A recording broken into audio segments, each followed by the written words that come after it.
भारत ने रचा इतिहास। चंद्रयान-3 हुआ सफलतापूर्वक लैंड। इसरो के डायरेक्टर ने अगले 14 दिन को बताया काफी अहम।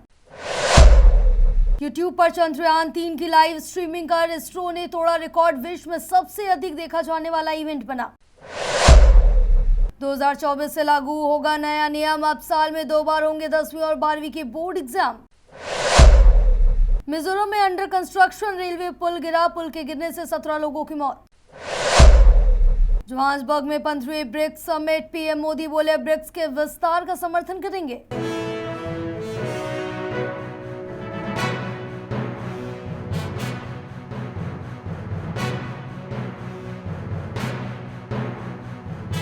नमस्कार, बहुत स्वागत है आप सभी का न्यू इंडिया लाइव में और मैं हूं आपके साथ जया पाल। चलिए शुरुआत करेंगे उस वक्त की तमाम बड़ी और अहम खबरों की, लेकिन उस बीच बड़ी खबर आप तक पहुंचाएंगे जहां एक बार फिर से भारत ने इतिहास रच दिया है। जी हां, एक बार फिर से सफलतापूर्वक जीत हासिल की है। चंद्रयान-3 हुआ सफलतापूर्वक लैंड। कल शाम 6:04 पर सफल लैंडिंग की गई है और इसरो के डायरेक्टर ने अगले 14 दिन काफी ज्यादा अहम बताएं। इस वक्त की ये बड़ी और अहम अपडेट आप तक पहुंचा रहे हैं जहां चंद्रयान-3 के लैंडर ने चांद के साउथ पोल पर कल शाम 6:04 पर लैंडिंग कर ली, जिसके बाद भारत एक ऐसा देश बन गया है, दुनिया का ये पहला देश बन गया जिसने चंद्रयान-3 के लैंडर ने इसके बाद एक मैसेज भी भेजा है लैंड होने के बाद, और लैंडर ने ये मैसेज भेजा है कि मैं अपनी मंजिल पर पहुंच गया। और भारत भी, तो वहीं इसरो के डायरेक्टर एस सोमनाथ ने इस मिशन के अगले 14 दिन काफी ज्यादा अहम बताए। वहीं पीएम मोदी ने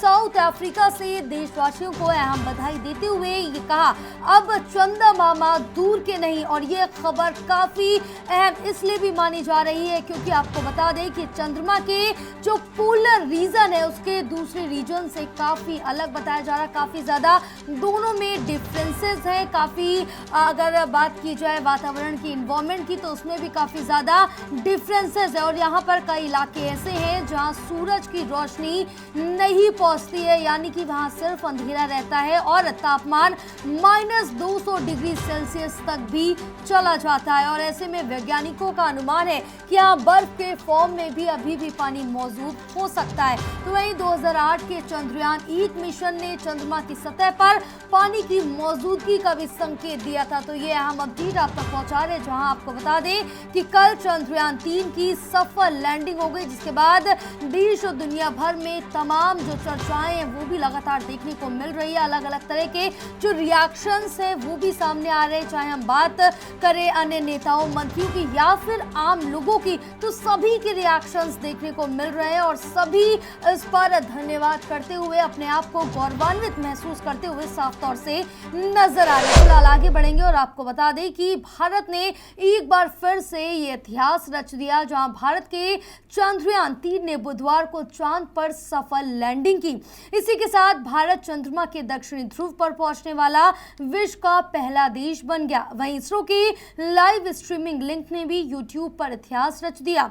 चंद्रयान-3 के लैंडिंग के लाइव स्ट्रीमिंग को 8.6 मिलियन लोगों ने एक साथ देखा, जिसने YouTube इतिहास के सभी कीर्तिमानों को ध्वस्त कर दिया।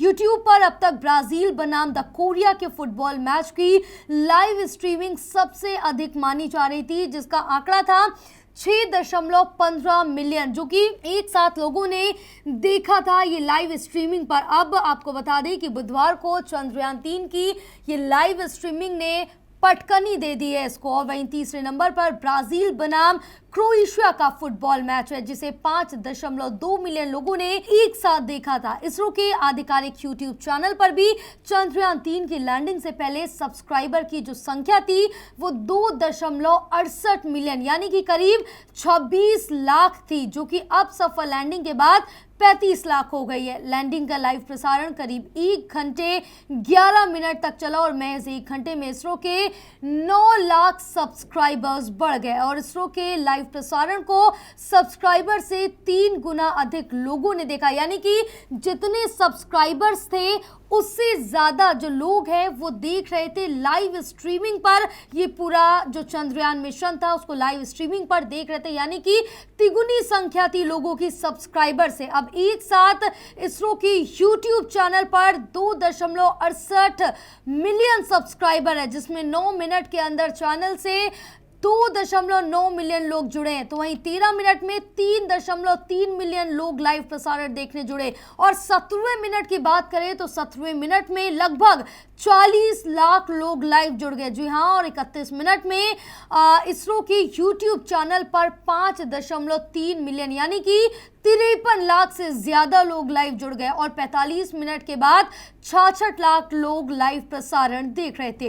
इसके बाद कुछ ही मिनटों में दर्शकों की जो संख्या है वो 80 लाख पहुंच गई। यानी कि धीरे धीरे करते हुए जो सब्सक्राइबर्स की संख्या थी या फिर लाइव स्ट्रीमिंग पर लोगों को देखने की संख्या थी कि लाइव स्ट्रीमिंग पर चंद्रयान देख रहे हैं लोग, उनकी भी संख्या लगातार बढ़ती जा रही थी, जो कि 2 लाख से शुरू हुई और 80 लाख से ज्यादा लोगों ने इस लाइव स्ट्रीमिंग को देखा है। कहीं ना कहीं आप बात करें कि जो व्यूअरशिप है इसरो की वो लगातार बढ़ती हुई 2 गुनी 3 गुनी 4 गुनी होती हुई साफ तौर से नजर आए। कहीं ना कहीं एक देश को गौरवान्वित करने वाला ये पल था जिस समय जो लैंडर था वो लैंड किया चंद्रमा की सतह पर, और भारत ऐसा पहला देश बन गया जिसने दक्षिणी पोलर में अपना लैंडर उतारा है। तो ये कहीं ना कहीं एक बड़ी और अहम अपडेट है। खबरों में आगे बढ़ेंगे और इस बीच एक और बड़ी खबर आप तक पहुंचाएंगे जो आपको बता दें कि अब साल में 2 बार होंगे 10वीं और 12वीं के बोर्ड एग्जाम्स। 11वीं और 12वीं के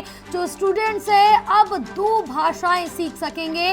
और आपको बताते चले जहां 2024 से लागू होगा नया नियम, किताबों का सिलेबस कम होगा, कीमतें भी घटा दी जाएंगी। यानी कि अब तक जो छात्र ज्यादा सिलेबस के साथ ज्यादा मेहनत करके ज्यादा घंटों तक पढ़ाई करते थे, कहीं ना कहीं उसमें जरूर राहत मिलती हुई साफ तौर से नजर आएगी, क्योंकि अब सिलेबस में कमी की जा रही है, किताबों का बोझ हल्का किया जा रहा है। यानी कि स्टूडेंट्स का बोझ भी अब साफ तौर से हल्का होता हुआ नजर आएगा। तो वहीं नई शिक्षा नीति को 29 जुलाई 2020 को मंजूरी मिल गई, जहां केंद्र सरकार ने बुधवार को नई शिक्षा नीति के तहत एकेडमिक सेशन 2024-25 के लिए नोटिफिकेशन जारी कर दिया, जिसके मुताबिक अब 10वीं और 12वीं की जो बोर्ड परीक्षाएं हैं वो साल में 2 बार कराई जाएंगी, और दोनों परीक्षाओं में जिसमें स्टूडेंट्स के ज्यादा मार्क्स होंगे उसी परीक्षा को गिना जाएगा। इसके अलावा बता दें कि 11वीं और 12वीं के जो स्टूडेंट्स हैं उनको 2 भाषाएं भी पढ़नी पड़ेंगी, इनमें से एक भारतीय भाषा अवश्य रखी गई है। हालांकि स्टूडेंट्स को सब्जेक्ट्स जो उनके होंगे वो चुनने की पूर्ण आज़ादी दी जाएगी। वो अपने मनपसंद जो सब्जेक्ट्स हैं उनको ज़रूर चुन सकते हैं, उन पर पढ़ाई कर सकते हैं, और उनकी चुनी गई स्ट्रीम के आधार पर ही कोई प्रतिबंध नहीं होगा। तो वहीं शिक्षा मंत्रालय ने ये बताया कि एकेडमिक सेशन 2024 के लिए किताबों में भी बदलाव किया जा रहा है। किताबों में अब भारी भरकम सिलेबस भी नहीं रखा जाएगा, किताबों की कीमतों में भी कमी कर दी जाएगी, यानी कि सिलेबस में भी कमी की जाएगी। जो हाई फाई रेट्स होते हैं किताबों के, क्योंकि कभी कभी ऐसा होता है कि कुछ जो स्टूडेंट्स होते हैं वो किताबें नहीं परचेज कर पाते, नहीं अफोर्ड कर पाते, तो उनके लिए कहीं ना कहीं ये राहत भरी खबर होगी कि वो किताबें भी आसानी से ले सकते हैं, क्योंकि इनकी कीमतों में भी कमी आने जा रही। तो नया सिलेबस न्यू एजुकेशन पॉलिसी 2020 को ध्यान में रखते हुए तैयार किया जाएगा, और इसमें कुल बोर्ड जो कोर्स है वो पूरा होने पर ऑन डिमांड एग्जाम कराने की मांग भी कर सकेंगे।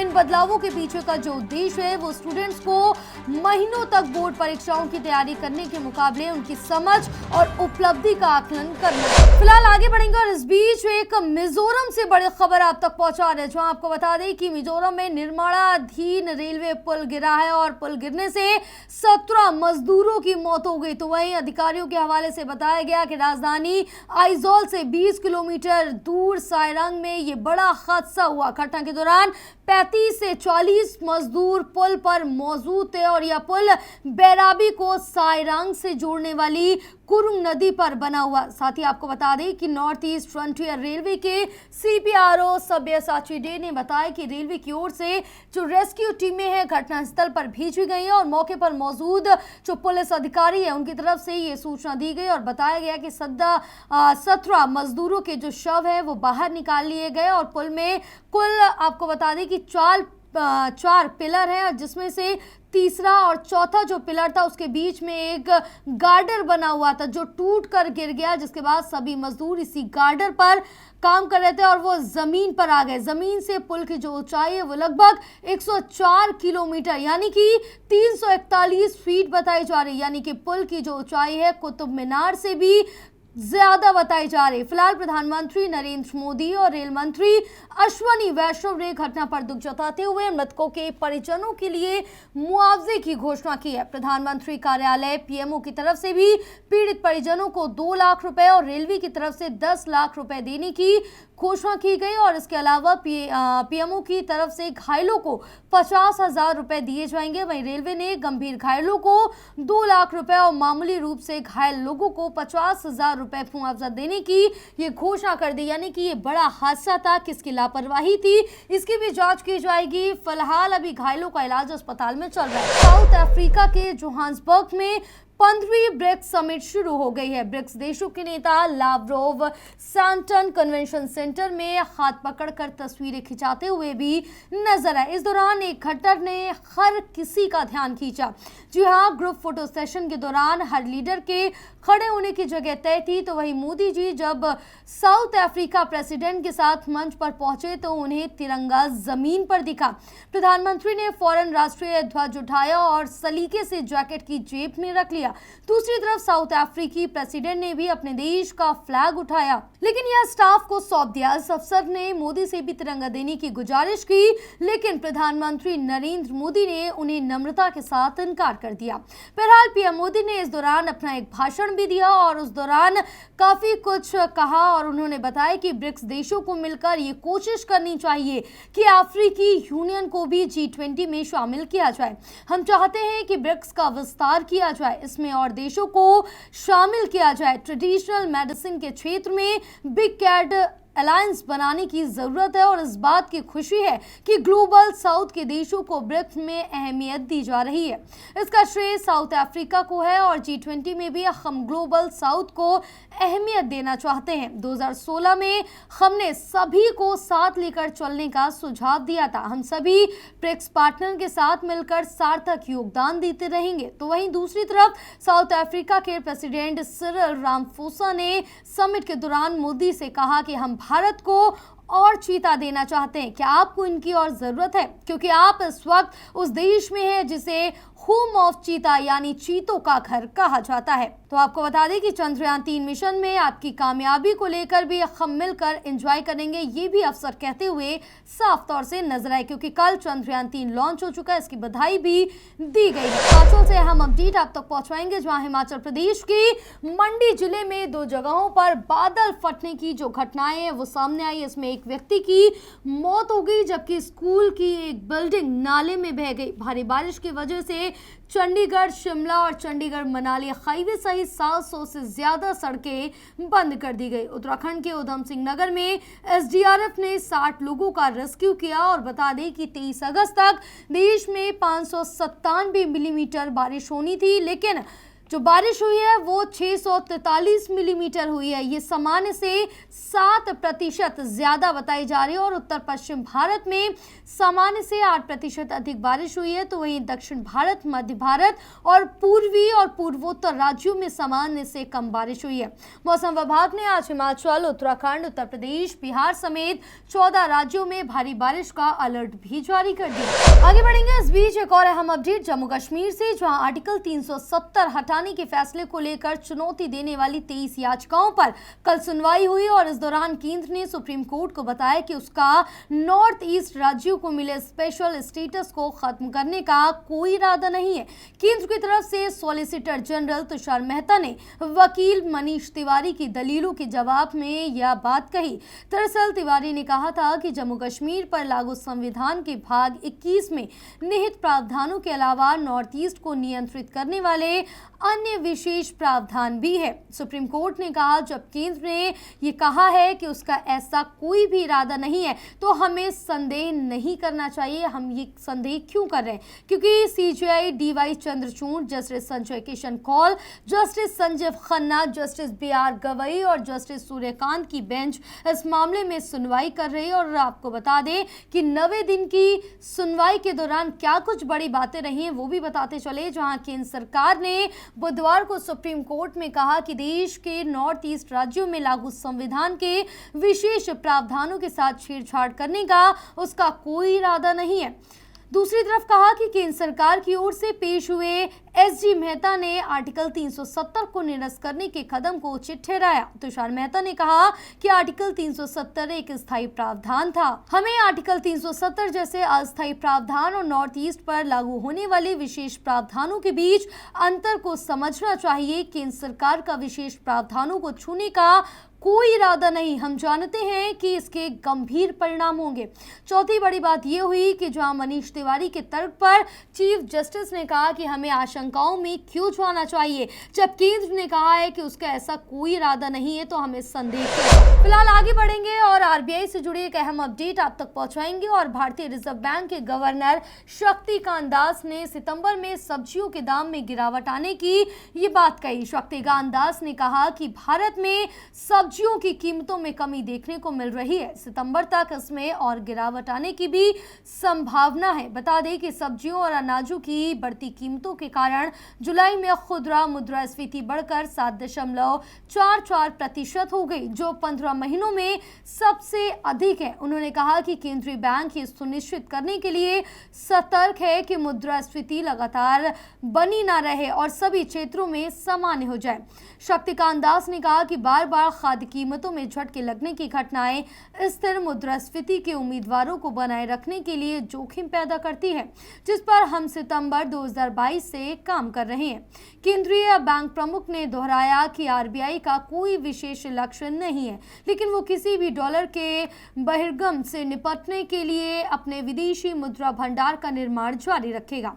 उन्होंने कहा कि रिजर्व बैंक ने बाहरी स्थिरता बनाए रखने और विदेशी मुद्रा भंडार का निर्माण करके प्रालिकता, लचीलेपन और दक्षता में सुधार के लिए भी प्रयास किए। फिलहाल बिहार से हम अपडेट, जहां बिहार के अररिया में पत्रकार विमल हत्याकांड में पुलिस ने 2 और आरोपियों को गिरफ्तार कर लिया। जी हां, इस मामले में नामजद फरार आरोपी माधव यादव को भी पुलिस ने गिरफ्तार कर लिया। और पुलिस ने ये बताया कि अररिया काली मंदिर रोड खेरिया बस्ती में आरोपी को सुबह गिरफ्तार किया गया। आरोपी अर्जुन शर्मा को भारत नेपाल के जोगबनी बॉर्डर से गिरफ्तार किया गया। अर्जुन शर्मा नेपाल भागने के दौरान पकड़ा गया। पुलिस ने बताया कि ये दोनों अपराधी हिस्ट्री शीटर हैं और रानीगंज थाने क्षेत्र में कई मामलों में आरोपी भी हैं, जबकि 2 और हत्या, लूट और रंगदारी के मामले दर्ज किए गए। बता दें कि पत्रकार विमल यादव हत्याकांड में अब तक कुल 8 लोगों की गिरफ्तारी हो चुकी है।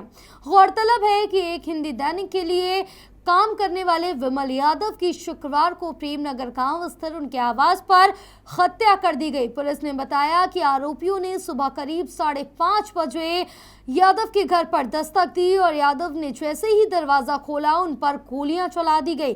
पुलिस ने बताया कि 35 वर्षीय पत्रकार अपने भाई की 2019 में हुई हत्या का गवाह था। पुलिस ने बताया कि विमल कुमार यादव के जो पिता हैं हरेंद्र यादव सिंह के बयान के आधार पर 8 व्यक्तियों के खिलाफ मामला दर्ज कर लिया गया। फिलहाल इस पूरे मामले को लेकर लगातार कार्रवाई जारी है। लगातार पुलिस की तरफ से धरपकड़ भी आरोपियों पर जारी है और इस बीच 2 और आरोपियों को गिरफ्तार कर लिया गया है। आगे भी छानबीन जारी है। फिलहाल मुझे दीजिए इजाजत और आप देखते रहिए न्यू इंडिया लाइव। नमस्कार।